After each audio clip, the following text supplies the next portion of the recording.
Morning বন্ধুরা, তোমরা সবাই কেমন আছো? সমাজ লাইফস্টাইলে তোমাদের অনেক অনেক ভালোবাসা। আশা করি তোমরা সবাই খুব ভালো আছো। আমিও খুব ভালো আছি তোমাদের ভালোবাসায়। দিন দিনের মতন চলে যাচ্ছে, সময় সময়ের মতন চলে যাচ্ছে, আর আমরাও বসে আছি সুবিচারের আশায়, সুবিচারের অপেক্ষায়। কিন্তু আমাদের প্রতিবাদের এই ঝড়টা কিন্তু কোনো মতেই থামবে না। থামাতে দেওয়া একদমই কিন্তু উচিত না, যতক্ষণ না আমরা সুবিচারটা পাচ্ছি। আজকে আমিও একটা নতুন দিন শুরু করে দিলাম, আর আমার মতন যারা চা নেশা প্রেমী আছে তারা কিন্তু দিনের শুরুটা চা দিয়েই শুরু করে, সে দুধ চা হোক কি র চা হোক। তো আমিও আমার দিনের শুরুটা রচা দিয়ে শুরু করে দিলাম, আর কর্তামশাইয়ের চাটা কিন্তু ঢেকে দিলাম। আর এই যে বেসিনের ভালোবাসাগুলো চাটা খেয়ে তারপরে তাদেরকে গ্রহণ করব। তো এদিকে আমি চা খেয়ে নিয়েছি, এনার্জি পুরো ফুল দমে নিয়ে নিয়েছি, আর বেসিনের ভালোবাসাগুলোকেও কিন্তু গ্রহণ করা শুরু করে দিয়েছি। আমরা যারা লাইফস্টাইল ব্লগার না, মানে যাদের কন্টেন্ট হলো গিয়ে লাইফস্টাইলকে প্রেজেন্ট করা, তারা কিন্তু এক কথায় বলতে গেলে তাদের ফ্যামিলিকেই আমরা প্রেজেন্ট করি। আমার মতে আমরা কোন ফ্যামিলিতে থাকি বা আমাদের ফ্যামিলির লোকজনেরা কীরকম বা আমরা কীরকম, সেগুলোকেই কিন্তু আমরা প্রেজেন্ট করি সবার সামনে। সবার লাইফস্টাইল সমান হয় না, কারোর জীবনযাপন সাধারণ হয় তো কারোর জীবনযাপন অসাধারণ হয়। কেউ ভালো মানুষের অধিকারী হয়, কেউ খারাপ মানুষের অধিকারী হয়। তুমি তোমার ভালো দিকটাকে সবার সামনে তুলে ধরবে না তুমি তোমার খারাপ দিকটাকে সবার সামনে তুলে ধরবে, সেটা সম্পূর্ণরূপে তোমার ব্যক্তিগত ব্যাপার। এই যেমন ধরো আমি তোমাদের সামনে এত মিষ্টি মিষ্টি করে কথা বলি, তাই বলে কি আমি সত্যি এতখানি মিষ্টি? আমার মধ্যে কি এতটুকুনি কোনো খারাপ জিনিস নেই? আছে, কিন্তু যথেষ্ট পরিমাণে সেটি ভালোভাবে আছে। কিন্তু আমার রুচিতে সেটা যেন বাধে কোথাও গিয়ে সেটা সবার সামনে তুলে ধরা। ক্যামেরার সামনে আমি হয়তো কোনো ঝগড়া করতে পারি না বা নিন্দে করতে পারি না, কিন্তু ক্যামেরার পেছনে কিন্তু যথেষ্ট ভালো পরিমাণে আমি ঝগড়াও করতে পারি, আবার সবার নামে নিন্দেও করতে পারি। কিন্তু ওই যে সেটা সবার সামনে আমি প্রেজেন্ট করি না। আর যদি আমি সবার সামনে সেটা প্রেজেন্ট করতাম, হয়তো আমার ভিউজ অনেকখানি হতো, সেইখানেই আমার রুচিবোধের পরিচয় পাওয়া যেত। কিন্তু কোথাও গিয়ে যেন আমাদের কোথাও একটুখানি হলেও বাধে। আমরা তো আমাদের ফ্যামিলিকে প্রেজেন্ট করছি সবার সামনে, সেখানে কি এই সমস্ত বলা বা সে সমস্ত দেখানো কি কোথাও উচিত? যারা দেখাতে পেরেছে তারা হয়তো সফলতা পেয়েছে, আর যারা এই সমস্ত জিনিসগুলো সবার সামনে প্রেজেন্ট করতে পারেনি তারা হয়তো এখনো পর্যন্ত সফল হতে পারেনি। তবে হ্যাঁ, এটুকুনি বলতে পারি, একটি মুদ্রার যেমন দুটি দিক আছে, মানুষেরও কিন্তু দুটি দিক আছে। ভালো মন্দ মিশিয়ে কিন্তু মানুষ। তুমি তোমার ভালো দিকটাকে প্রেজেন্ট করবে না খারাপ দিকটাকে প্রেজেন্ট করবে, ওই যে বললাম সেটা সম্পূর্ণরূপে তোমার ব্যক্তিগত ব্যাপার। এবং সেইখানেই কিন্তু তুমি গ্রহণযোগ্যতা পাবে যে তুমি সবার কাছে ভালো হিসাবে অ্যাকসেপ্টেবল নাকি খারাপ হিসাবে। সে যাই হোক গিয়ে আমাদের মায়ের কিন্তু আগমনের বার্তা প্রায় আমাদের দোরগোড়ায় চলে এসেছে।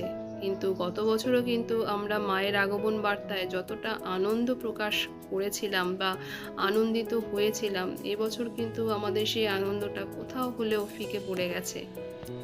ফিকে পড়ে যাওয়াটা কিন্তু কোনো অস্বাভাবিক নয়, তবুও তো বছরে একটা দিন, এই কয়েকটা দিন কিন্তু আমরা সবাই একটু আনন্দে মেতে উঠি। আমরা না হলে বড়রা সেটা নিজেদেরকে মানিয়ে নিতে পারলাম, কিন্তু ছোটদের মনে কিন্তু এই আনন্দটা আবার সেই সামনের বছর মা আসবে, আবার সেই একটা বছর পর পুজো হবে, তাই তারা কিন্তু এই বছরের আনন্দটাকে এতটুকুনি হলেও ফিকে পড়তে দেবে না। আর সেই কারণে হয়তো তাদের জন্য কিছু নতুনত্ব জিনিসপত্র কেনাকাটা চলছে আমাদের প্রত্যেকটি ঘরে ঘরেই। আর সেই সঙ্গে আমরা বড়রাও যতটুকুনি করলে নয়, না করলে নয়, সেগুলো কিন্তু আমরা করেই চলেছি। পুজোর ঠিক এই কিছুদিনের মুহূর্তের আগে কিন্তু প্রত্যেকটা চ্যানেলেই দেখা যেত যে মায়ের আগমনের আর কতদিন বাকি আছে, কতদিনের আর অপেক্ষা, প্রত্যেকটা চ্যানেলেই কিন্তু সেগুলো দেখা যেত। ইদানিং কিন্তু সেগুলো আর একদমই দেখা যায় না, বা যে কোনো অ্যাডভার্টাইজেও কিন্তু সেই ঢাকের শব্দ বা আগমনী গান এগুলো কিন্তু শোনা যেত। এখন কিন্তু আর শোনা যাচ্ছে না। প্রত্যেকেই কিন্তু আমরা অপেক্ষায় আছি সেই সুবিচারের। পুজোর আমেজটা কিন্তু এবারে অনেকখানি ফিকে হয়ে গেছে।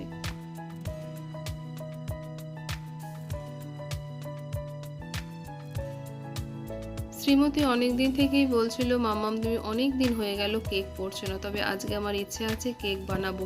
ও তো স্কুল থেকে এসে একদমই অবাক হয়ে যাবে। আমার শ্রীমতী কিন্তু চকলেট কেকটা ভীষণ ভালোবাসে, আর আমি যখন বাড়িতে চকলেট কেকটা তৈরি করি তখন কিন্তু ডিম দিই না, ডিম ছাড়াই চকলেট কেকটা বানাই। আর ডিম ছাড়া কেক বানানো কিন্তু আমি শিখেছি আমার বৌদির কাছ থেকে। ও যে সমস্ত ইনগ্রিডিয়েন্টসগুলো দেয় সে সমস্ত সব কিছু আমার কাছে না থাকলেও কেক তৈরি করার জন্য যতটুকুনি জিনিস দরকার পরে না দিলেই নয়, সেগুলো আপাতত আমার কাছে সবই আছে। তবে এগুলো কিন্তু অনেক দিন হয়ে গেল ঘরে পড়ে আছে। সেই যে লাস্ট কবে কেক বানিয়েছিলাম সেটাও আমার আর মনে নেই। তবে আজকে একদম আমি টার্গেট নিয়েই আছি, আজকে কেকটা করব। তবে আজকে কিন্তু আমাকে ডালটা করতেই হলো, এতটুকুনি ডাল আমার আর ঘরে নেই। তবে এই যে আজকে মুসুর ডালটা করলাম, এটা যে আমার কদিন চলবে ভগবান জানে।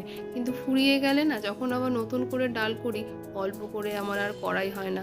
বেশি করে রান্না করাটা যেন আমার একটা এখন অভ্যাসে পরিণত হয়ে গেছে। আর ডালটা হয়ে গেলে কিছু উচ্ছে ভাজবো আমার জন্য। দেখি ভাবছি একটু শ্রীমতীকেও যদি পারি তো খাওয়াবো। তবে উচ্ছেগুলো না কেটে রেখেছি, তাও দুদিন হয়ে গেল ফ্রিজে ধুয়ে রেখে দিয়েছি। আজকে সেগুলোকে ভাজবো। আর তার মধ্যে কিছু উচ্ছে না একটু পেকেও গেছে, যখন কেটেছিলাম সেগুলো পাকাই ছিল, আর সেই পাকা বীজগুলো নিচের উঠোনে ফেলে দিয়েছি।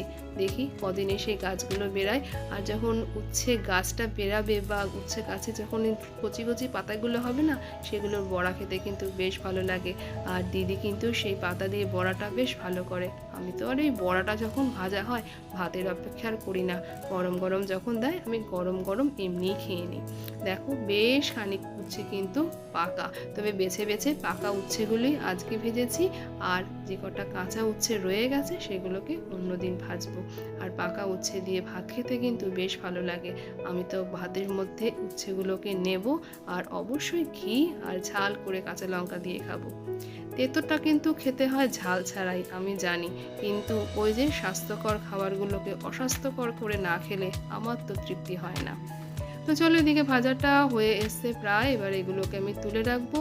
আর করে নিয়েছি আমি কেকের সমস্ত কিছু সরঞ্জাম তৈরি। এই যে কাপটা, এই কাপে 3 কাপ নিয়েছি ময়দা। আর কতটা আমি আহম্মক, আমি ভুলেই গেছি যে এই কাপের আমি কিন্তু 2 কাপ ময়দা নিই। আর যেই থালার মধ্যে বসাই সেই থালার মধ্যে তো দিয়েছি। এরপরে যখন আমি থালাটা খুললাম আর তারপরে তার রূপটা দেখে আমি তো অবাক হয়ে গেছি।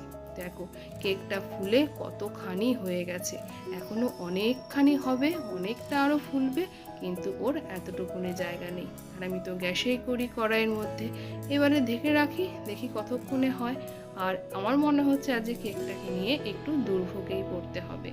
কেকটা এবার কেকের মতন হতে থাক, আমি স্নানটা সেরে আসি। আর স্নান টান সেরে তারপরে যখন আবার আমি কেকটাকে কতটা হয়েছে চেক করতে গেছি, তো দেখে আমার কি কান্নাটাই না পেয়েছে। কেকটা কিন্তু চারিদিক থেকে হয়ে এসেছে, কিন্তু মাঝখানটা জানো এখনো বেশ অনেকখানি কিন্তু কাঁচা রয়েছে। কাঁচা তো থাকবেই, এইটুকুনি জায়গার মধ্যে অতটা ব্যাটার কি ধরে? আর আমার মাথায়ও যে বললাম কি যে হয়েছিল কে জানে, পুরো বেমালুম ভুলেই গেছিলাম যে এই থালাটার মধ্যে কিন্তু 2 কাপ ময়দাই আমি নিই। এর মাঝে একবার দেখে গেছিলাম, তখন কিন্তু এই কাঠিটার গায়ে ময়দাটা লেগে এসেছিল, মানে এই কেকের ব্যাটারটা লেগে এসেছিল। তা এইবারে আমি যখন এই কাঠিটা দিলাম তখন দেখলাম যে না, কিছুই আর লেগে নেই, একদম ঠিকঠাকই আছে। তবে অনেকখানি সময় লেগেছে, জানি না এটা খেতে কত দূর কী হবে। এবারে গ্যাসটা বন্ধ করে দিই, আর আমি কিন্তু কেকটা নামিয়ে একটা ঝাঁঝরি থালা দিয়ে ঢেকে রাখবো। আর এদিকে আমার শ্রীমতীও চলে এসেছে, তবে আমার শ্রীমতী কিন্তু আজকে উচ্ছে ভাজাটা খেলো না। আর আমি কিন্তু গরম গরম ভাতের মধ্যে ঘি নিয়ে উচ্ছে ভাজাটা খেয়ে নিয়েছি। আর রয়েছে 1 পিস কই মাছ, আলু দিয়ে ঝোল, আর এদিকে রয়েছে রুই মাছের কালিয়া। আমার শ্রীমতীকে দিয়েছি রুই মাছের কালিয়া। আর আগের দিন করেছিলাম একটু মিষ্টি মিষ্টি ফ্রাইড রাইস, সেটা দিয়ে শ্রীমতী খেয়ে নিচ্ছে। যদিও কিন্তু আমি ওটা পোলাও করেছি, তবে আমার শ্রীমতী আর কর্তামশাইয়ের দাবি ছিল এটা নাকি ফ্রাইড রাইস। আর এই যে বাটিতে ঘি দেখছো, এই ঘিটা কিন্তু দিদি বানিয়েছে। আর আমি এই ঘিটা দিয়ে কিন্তু উচ্ছে ভাজাটা দারুণ মনোযোগ সহকারে খেয়ে নিচ্ছি। আর তারপরে নিয়ে নিয়েছি কই মাছের ঝোল। কই মাছটা কিন্তু আমার ভাগেরই, তবে এইটা কিন্তু আমি 3-4 দিন আগেই রান্না করেছি। কই মাছের ঝোলটা বাড়ির সবার খাওয়া হয়ে গেল, আমার ভাগের মাছটা রয়ে গেছে। তার কারণ ওই যে একটাই, আমার তো এটা সেটা অনেক কিছু পড়ে থাকে, সব কিছু উদ্ধার করতে করতে বেচারা টাটকা কই মাছের ঝোলটাকেই আমি বাসি করে খেলাম। আর কই মাছের ঝোলটা হয়েছিল অসম্ভব সুন্দর খেতে। বাটা মশলা দিয়ে কিন্তু রান্না করেছিলাম, জিরে বাটা, আদা বাটা, কাঁচা লঙ্কা বাটা দিয়ে, আলু দিয়ে পাতলা করে কই মাছের ঝোল, অসম্ভব সুন্দর হয়েছিল খেতে। আমরা আজকাল চটজলদির যুগে গুঁড়ো মশলা দিয়ে রান্না করি বটে, কিন্তু বাটা মশলার স্বাদই কিন্তু অসাধারণ হয় খেতে। তো চলো, আমিও এখন এই মাছের ঝোলটা, কই মাছের ঝোলটা মনোযোগ সহকারে খাই। আর কই মাছের ঝোলটা খাওয়ার সময় কিন্তু আজকে না, যেদিনকে টাটকা মাছের ঝোলটা রান্না করেছিলাম, আমার কর্তামশাই বলছিল এর মধ্যে একটু বড়ি আর ফুলকপি হলে কিন্তু জমে যেত, কিন্তু কিছু করার নেই, ফুলকপি তো বাড়িতে নেই, বড়িও বাড়িতে নেই। শীতকাল হলে একদম আমার বাড়িতে অ্যাভেলেবেল থাকতো। তো কিছু করার নেই, যা আছে তাই দিয়েই না খেয়ে নিই। আর এটা হলো আমার শ্রীমতী দিয়েছে, ওই রুই মাছের কালো অংশটা তো খায় না, এটা আমারই বরাদ্দ। তো চলো, আমি এখন মন দিয়ে কই মাছটা খেয়ে নিই, আর আমি ভিডিওটা এখানেই রাখছি। ভিডিওটা তোমাদের কোথাও যদি ভালো লেগে থাকে তো ভালোবেসে একটা লাইক করে দিও, কমেন্ট করে জানিও ভিডিওটা কেমন লাগলো। তোমরা সবাই ভালো থেকো, সুস্থ থেকো, সাবধানে থেকো। আবার দেখা হবে তোমাদের সঙ্গে অন্য কোনো নতুন একটা ভিডিওর সঙ্গে।